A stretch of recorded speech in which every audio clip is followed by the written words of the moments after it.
January 10th, January 18th, February 4th, April 24th. The dates kept coming in 2016, each one carrying a name that seemed impossible in that sentence. Journalists ran out of ways to say it was unprecedented. Critics reached back 50 years to find a comparison. Something was happening that the music world had no template for. Not a tragedy exactly, but an accumulation of losses so large and so relentless that it bent the calendar into something that felt like an ending. The legendary Motorhead frontman and bassist died after a short battle with cancer. He was 70. Today we tell the story of the deadliest year in rock history, 12 months that changed music forever.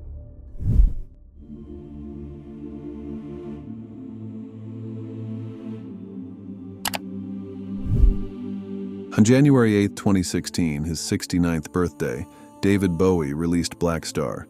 It was dense, strange, ceremonial music, shot through with imagery that felt like it was pointing somewhere. Critics praised it and moved on to other things. 2 days later, Bowie was dead. Liver cancer, kept entirely private for 18 months, had done its work while he continued to record and to shape what he knew would be his farewell. What became clear in the days after his death, as people returned to the album with new ears, was that Bowie had used those final months to construct something very deliberate. The title track's video placed him in a hospital bed, swathed in bandages. A dying figure was being laid to rest in another scene. The lyrics were full of departure. Producer Tony Visconti confirmed afterward that the timing was intentional, that Bowie had designed the album to arrive just before he left, so that the music and the death would speak to each other. It was the most purely Bowie thing he could have done. A man who had built an entire career on controlling what the audience saw and when, who had invented and discarded personas, directed every frame of every video, choreographed his own mythology across 5 decades, made his death into the last act of his art. His bandmates and collaborators said he was at peace in those final months. He knew what he was making, and he knew why. Black Star stayed at #1 in multiple countries for weeks. People were still understanding it when 2016 finished its work, and they had lost so many more.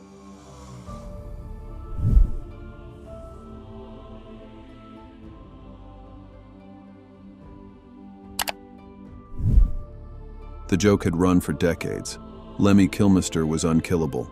He had been drinking Jack Daniels and smoking since before most of his fans were born, playing bass at volumes that could strip paint, touring without pause through his 50s and 60s, and somehow arriving at the far side of 70, still standing and still loud.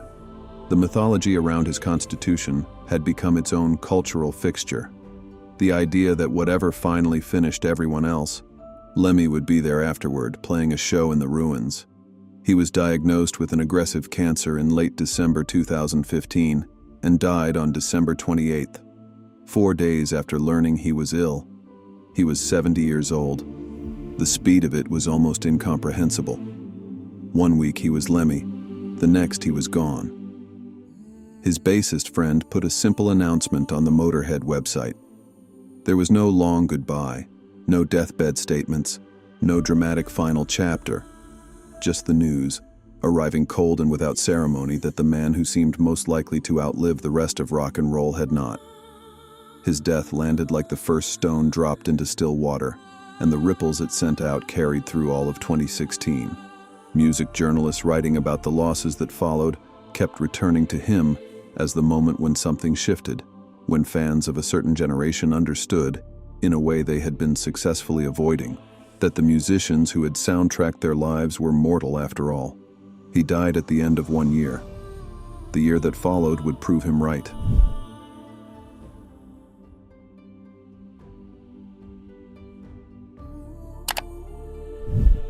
Glenn Frey died on January 18, 2016, 8 days after Bowie, from complications of rheumatoid arthritis, colitis, and pneumonia.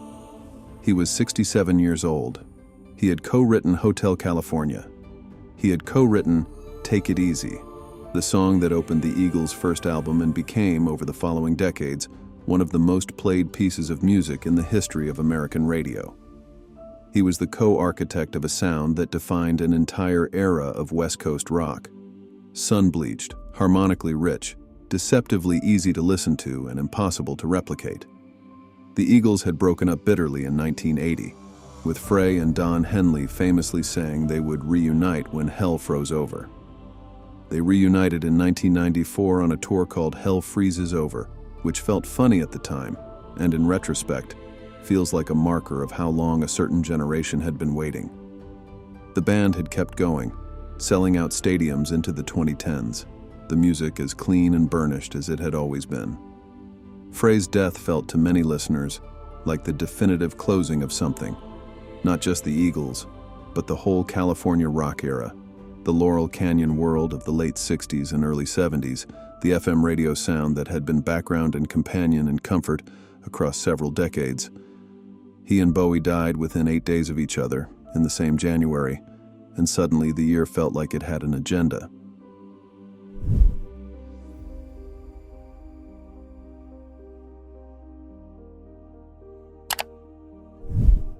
To understand what 2016 felt like, you have to go back 50 years, to the stretch of weeks in the autumn of 1970 that first taught rock and roll what it meant to lose its defining voices all at once.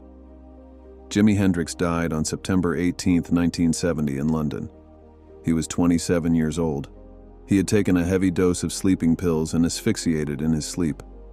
He had been the most technically extraordinary guitarist rock music had produced, and he had been doing it for 4 years as a recording artist. 4 years was all there was. 16 days later, on October 4th, Janis Joplin died in a Hollywood hotel room. She was 27 years old. An accidental heroin overdose, the bruise from the needle still on her arm when they found her. She had a new album nearly finished, Pearl, which would be released 4 months later with one track left silent where she had not yet recorded the vocals. The two of them, gone within 16 days of each other, in the same autumn of the same year, along with Brian Jones the year before and Jim Morrison the year after, constituted what music historians would later call one of the most concentrated periods of loss the form had ever endured. The 27 Club, the informal roster of musicians who died at that exact age, already had a shadow before it had a name. Hendrix and Joplin and Jones were its founding cases, and musicians and fans who had grown up in that era understood even then that something irreplaceable had been broken open and could not be put back together. 2016 would give a new generation the same understanding about a different set of names at different ages for different reasons.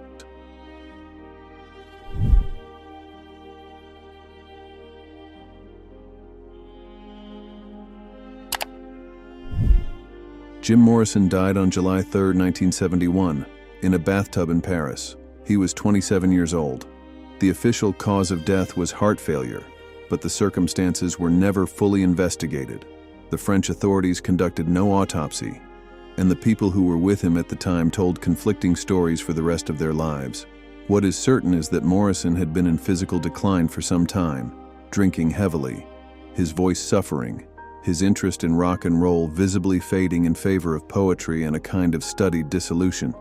He had moved to Paris earlier that year, in part to escape the machinery of fame that had consumed the Doors' career. He was writing. He was not performing. He seemed, to the people around him, to be in the process of becoming something else. Though what that something would have been is a question that stayed open when he died in that bathtub, and the question closed permanently. Morrison's death completed a triangle that music writers have returned to ever since.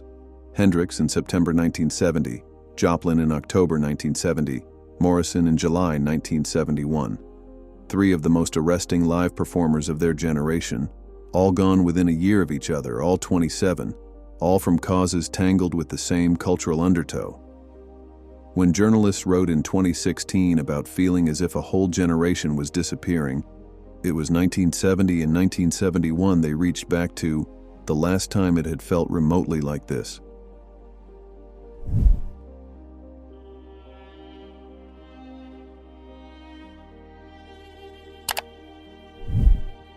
The 27 Club existed as an informal footnote for years, the kind of grim coincidence that music fans noted and then moved past. Kurt Cobain made it impossible to move past. When he died on April 5, 1994, shot in his home in Seattle at the age of 27, the coincidence became a mythology. He had been aware of it himself. He mentioned that it was better to burn out than to fade away, a Neil Young lyric that reframed the cliché into something that felt, in that moment, like a statement of intent. Cobain left behind a 3-year-old daughter, a wife, a band whose 3 albums had restructured what rock music sounded like, and a generation of listeners who experienced his death as something close to personal. The world in 1994 was different from 1970. The news moved faster. The parasocial relationship between artists and audiences had deepened through 2 more decades of television and music video. And Cobain's depression and drug use had been documented and watched in real time. His death did not feel abstract. It felt like someone specific was gone. What followed in the mid-90s reinforced the feeling. Shannon Hoon, the singer of Blind Melon, whose video for No Rain had made him briefly ubiquitous, died of a cocaine overdose on his tour bus in October 1995 at 28. Scott Weiland, the frontman of Stone Temple Pilots, who carried a similar charisma and similar demons, would eventually die in 2015 on another tour bus, at 48, of a drug overdose. Still on the road, still trying, still unable to outrun what he was carrying. The 90s built a case that certain kinds of talent and certain kinds of suffering traveled together, and the losses kept confirming it.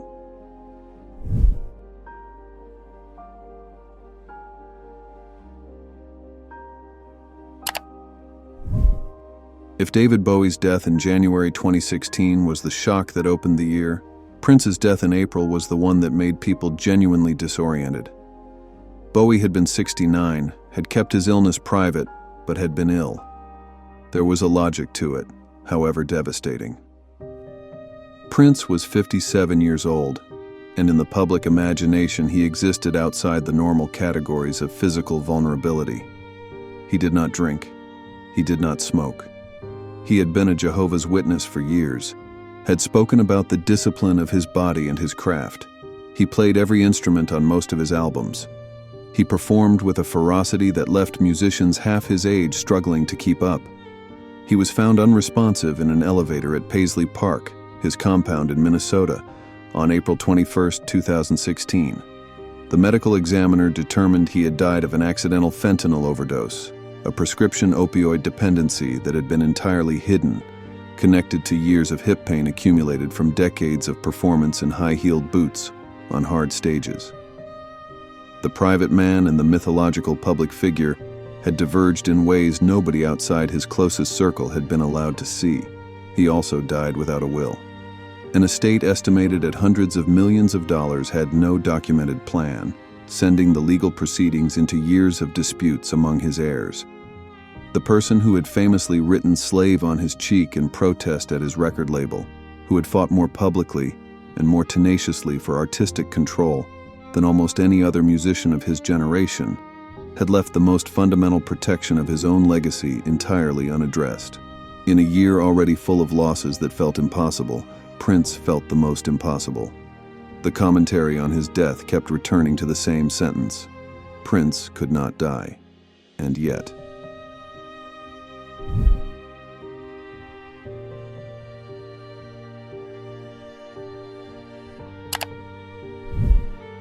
Leonard Cohen released You Want It Darker on October 21, 2016.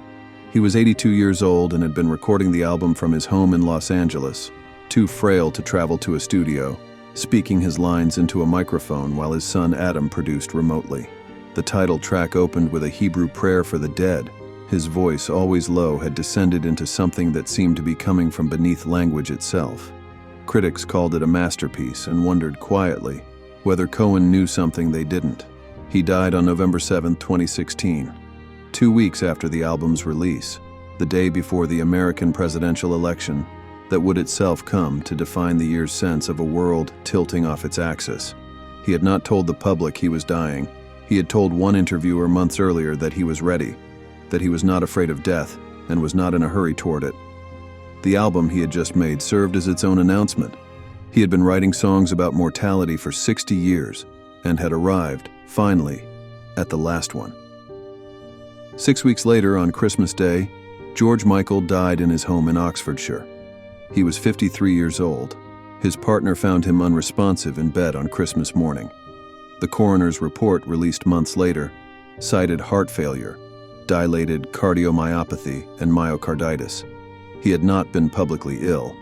There had been no farewell album, no deliberate valediction, no final statement. He was simply gone on Christmas Day, and it was the last note that 2016 played. By then, the world had been counting its dead for 12 months, and the number was too large to process as coincidence or as anything other than what it was: the sound of a generation passing through, all at once, and not coming back.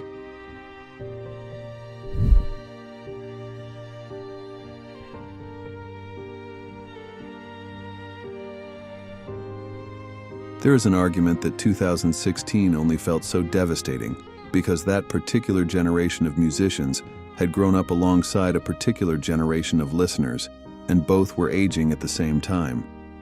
The losses were not random. They were concentrated in an era, the rock and roll of the 60s, 70s, and 80s, because the people who made that music were old enough by 2016 to be losing. That is the rational explanation, and it is probably true. It does not quite account for how it felt. Bowie on January 10th, Frey on January 18th, White on February 4th, Prince on April 21st, Cohen on November 7th, George Michael on December 25th, the 27 Club half a century earlier, the grunge generation's losses in the years between. At some point in 2016, the losses stopped feeling like individual tragedies and started feeling like something being said, about time, about the price of a certain kind of life lived in public, about what it means when the music that held a generation together begins to go quiet. The music itself does not go quiet. That is the other thing.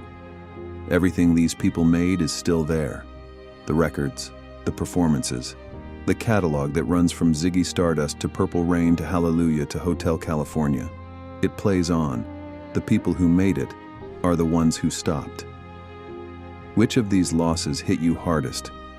And which one, even now, still doesn't quite feel real? Tell us in the comments, and if you want to stay with us as we keep going back into these stories, subscribing is how to do that.